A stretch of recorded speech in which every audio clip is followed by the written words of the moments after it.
وما شاء الله أغلب الحاضرين من الأطفال الصغار. وهنا أتذكر قصة الإمام الشافعي رحمة الله عليه، وقد كان طفلا صغيرا ولكنه كان صاحب همة عالية، كما قلنا لهم جمع بين الأمرين، وكان صاحب صلاح وصفاء قلب، لأن أصحاب القلوب النيرة، أصحاب القلوب المستنيرة المضيئة التي تنبثق منها أنوار الحق سبحانه وتعالى لهم اصطفاء من الله في علمهم وفي نفعهم لهذه الأمة. Di sini karena beliau melihat kita ini adalah orang-orang kecil semuanya, mengingatkan beliau kepada kisah Imam Asy-Syafi'i. Ketika Imam Asy-Syafi'i waktu kecil, beliau adalah seorang yang mempunyai semangat yang kuat dalam belajar ilmu agama, yaitu untuk mencari ilmu muktasab. Dan juga Imam Asy-Syafi'i ini juga membersihkan diri sehingga mendapatkan ilmu laduni, yang mana dengan ilmu beliau ini yang beliau dapati dua-duanya ini membuat beliau bisa memberi manfaat, memberi nasihat kepada umat semuanya, yaitu umat Nabi Muhammad sallallahu alaihi wasallam.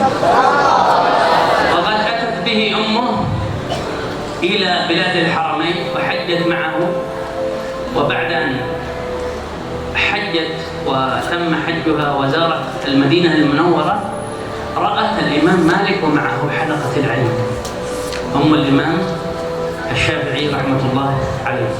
Ketika itu waktu masih kecil Imam Asy-Syafi'i dibawa sama ibunya ke Makkah untuk melakukan haji dan melakukan umrah. Setelah selesai haji dan umrah, beliau menziarahi Madinah yaitu Rasulullah sallallahu alaihi wasallam. Kemudian beliau melihat di sana di Madinah ada seorang imam yang lagi mengajar, yaitu Imam Malik. فأعجبت بهذا الإمام بالإمام مالك واطمأن قلبها لما رأت هذا العلم من هذا الإمام مالك، وهو يلقي الدرر والثمينة الغالية النفيسة لطلبة العلم ممن حواليه. فأعجبت بهذا الإمام وتمنت أن لو يكون ابنها مثل هذا الإمام رحمة الله عليها. وقد كان يتيما رحمة الله عليه الإمام الشافعي، توفي والده وأتت به أمه وقد كان كذلك فقيرا، فبعد ذلك وضعته في هذه الحلقة وقالت له أريد منك أن تتعلم، ثم تركته وذهبت رحمة الله عليها. Di sini ibunya Imam Asy-Syafi'i ketika melihat Imam Malik mengajarkan ilmu kepada orang-orang yang ada sekeliling beliau, beliau heran dan beliau takjub dengan pandangan tersebut dan kepingin seandainya anaknya imam, yaitu Imam Asy-Syafi'i, anak ibu tersebut Imam Syafi'i, menjadi seperti imam tersebut. Dilihat Imam Malik mengajarkan ilmu, mengajarkan apa saja yang beliau miliki kepada orang-orang sekeliling, dan mengatakan dalam dirinya, ya seandainya anak saya seperti itu. Kemudian setelah itu ibunya Imam Syafi'i membiarkan Imam Syafi'i dan menyuruh Imam Syafi'i untuk belajar sama Imam Malik. Setelah itu beliau pergi, dan ketika itu Imam Asy-Syafi'i pada masa kecil tersebut adalah seorang yatim. Beliau juga orang yang fakir, bukan orang kaya. بعد ذلك الإمام الشافعي كان فقيرا رحمة الله عليه كما أخبرناكم، فكان يستمع إلى الإمام مالك وهو في مؤخرة الحلقة، لأنه كان طفلا صغيرا ولا يجد القلم ولا الدفتر الذي يكتب به، لأنه فقير لا يمتلك هذه الأشياء التي يحتاجها طالب العلم. فكان يستمع ويأخذ الريق ويكتب بيده. كلما سمع من الإمام مالك شيئا أخذ الريق وكتب بيده رحمة الله عليه. اليوم الأول ينظر إليه الإمام مالك فيتغاضى عنه لأنه طفل. اليوم الثاني، ثم اليوم الثالث، اليوم الثالث استدعى، تعال يا ولد. ما قال لا تلعب في الحلقة، إذا أنت تريد تلعب أخرج من مسجد النبي محمد صلى الله عليه وسلم والعب لك. قال أنا ما ألعب. وقد كان طلاب العلم الكبار موجودين، قال أنا ما ألعب. قال ماذا تفعل بيدك؟ ماذا تفعل باللعاب؟ قال أنا أكتب الفوائد التي تقول وأحفظها. قال تكتب بريقك وتحفظ؟ قال نعم، وأنا 3 أيام هنا حفظت حق اليوم الأول، وحفظت درس اليوم الثاني، وحفظت اليوم درس اليوم الثالث. تعجب الإمام مالك، قال قم يلا هات حق اليوم الأول. فقام وتل الدرس كاملا وهو طفل صغير، حق اليوم الثالث ثم حق اليوم الثاني ثم نفس اليوم.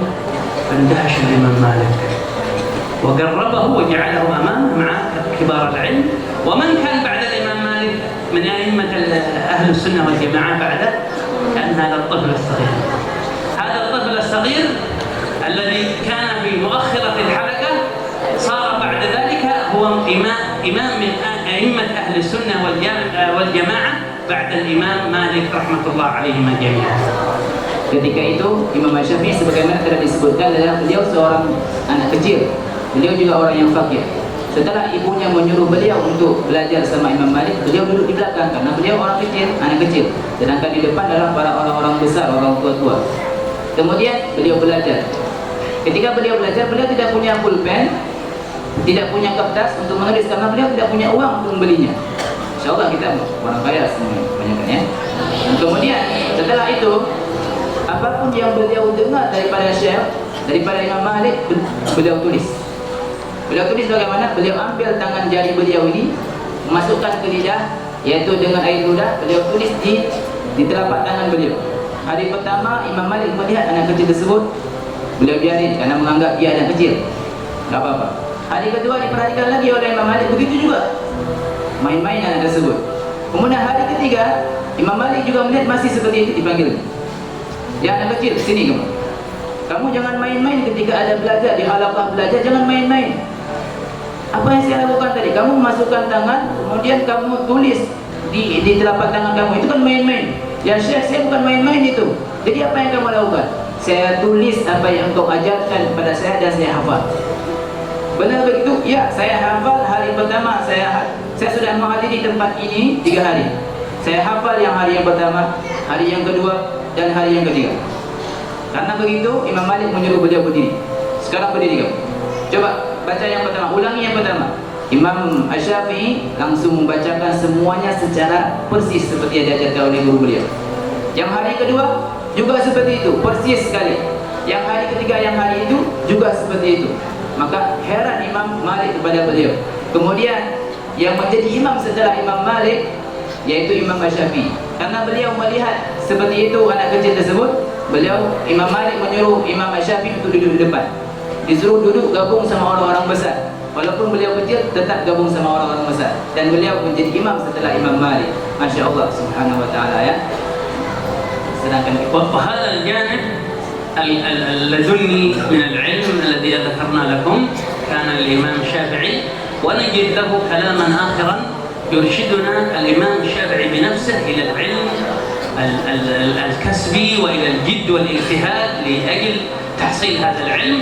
فيقول في أبياته: أخي لن تنال العلم إلا ب6 سأنبيك عن تفصيلها ببيان ذكاء وحرص واجتهاد وبلغة وصحبة أستاذ وطول الزمان.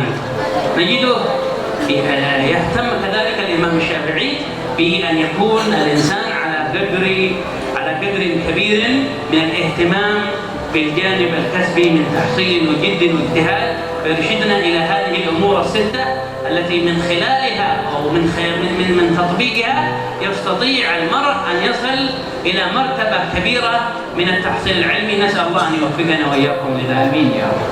Di sini Imam Syafi'i satu segi beliau mencari ilmu secara iktisad, yaitu berusaha. Juga Masya Allah beliau juga berusaha untuk mendapatkan ilmu laduni dengan cara membersihkan diri, bertakwa kepada Allah Subhanahu wa taala.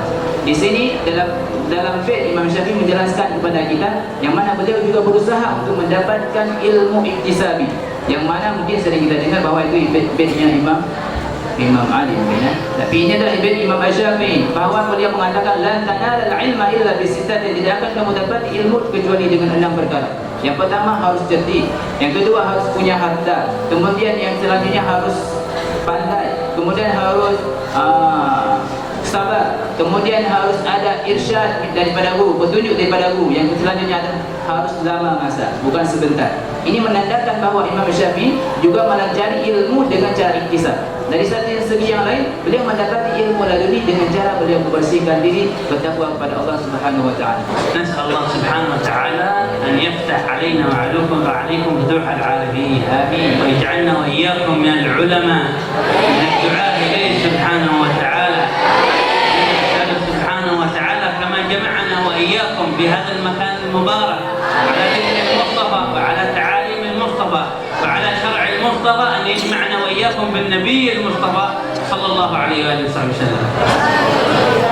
Beliau mendoakan kepada kita sebagaimana kita dikumpulkan di sini belajar ilmunya Nabi Muhammad sallallahu alaihi wasallam, mengajar ilmu Nabi Muhammad sallallahu alaihi wasallam, juga memberikan ilmu tentang Nabi Muhammad sallallahu alaihi wasallam sebagaimana dikumpulkan kita di sini, juga kita harapkan kita dikumpulkan nanti di hari akhirat dengan Nabi Muhammad sallallahu alaihi wasallam. Allahumma ya awwal al-awwalin ya akhir al-akhirin ya dzal quwwati al-matin ya rahim ad-du'afa wal masakin. انظر إلينا وإلى الحاضرين والحاضرات يا رب العالمين. اغفر لنا أجمعين يا رحمن يا رحيم. اغفر لنا أجمعين يا رحمن يا رحيم. تب علينا وعلى الحاضرين والحاضرات يا رب العالمين. اللهم إنك أعلم بحالنا، أعلم بضعفنا، أعلم ما نحن بحاجة إليه. أكرمنا يا أكرم الأكرمين، وتولنا فيمن توليت يا أرحم الراحمين، يا أرحم الراحمين، يا أرحم الراحمين.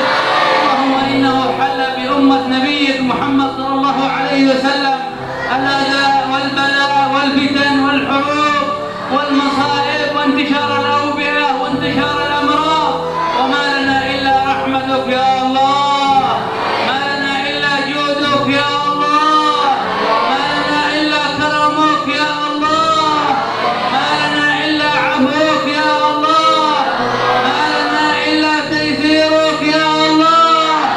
بدل حالنا إلى أحسن حال يا رب العالمين، بدل حالنا إلى أحسن حال يا رب العالمين، بدل حالنا إلى أحسن حال يا رب العالمين.